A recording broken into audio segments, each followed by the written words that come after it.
জাতীয় সড়কে ভয়াবহ দুর্ঘটনা, মৃত এক মহিলার, আহত অপর এক মহিলা। রবিবার সকালে ভয়াবহ পথ দুর্ঘটনা, এক মহিলার মৃত্যু হয়েছে। দীঘা নন্দকুমার 116 জাতীয় সড়কে ফতেপুরের কাছে এই দুর্ঘটনাটি ঘটেছে। আহত হয়েছেন আরও একজন মহিলা। জানা গিয়েছে ওই মহিলার দুর্ঘটনায় আহত মহিলার সঙ্গে সাইকেলে করে যাচ্ছিলেন। সেই সময় একটি লরি পেছন থেকে ধাক্কা মারে সাইকেলটিতে। ঘটনাস্থলে মৃত্যু হয় ওই মহিলার।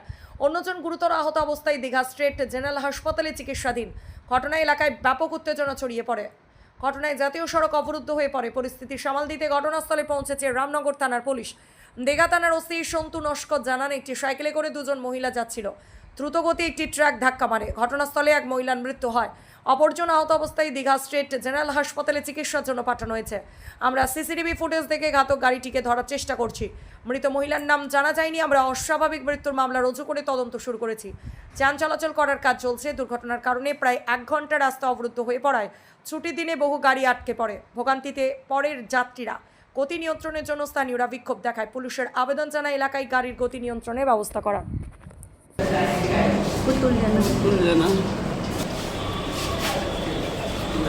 লরি আসছিল, ওই লরিটা ধাক্কা দিয়ে গেল। মানে কি পিছন দিক থেকে মারলো না সামনের দিক থেকে? সামনের দিক থেকে। আপনারা ফতেপুর থেকে বা জমির দিকে যাচ্ছিলেন, আর এই দীঘা থেকে দীঘাতে লরিটা যাচ্ছিল। সামনাসামনি মেরেছে। শ্রীনিবাস জানা যারা মারা গেছেন তারা কে হন? আমার বৌদি হয় আর কি। দুজনই বৌদি। হ্যাঁ, দুজনই কি বৌদি। ঘটনা ঘটেছিল? সকালবেলায় আমরা তো ছিলাম না, স্থানীয় লোকরা বলছে যে গাড়ি অ্যাক্সিডেন্ট করে গেছে। আর আমার যে বৌদি মারা গেছে সে তো সুস্মিতা জানা। আর যে হসপিটালে আছে তার পুতুল জানা, তার চিকিৎসা আমরা হাসপাতালে পাঠিয়ে দিয়েছি। কি চাইছেন এই মুহূর্তে আপনারা?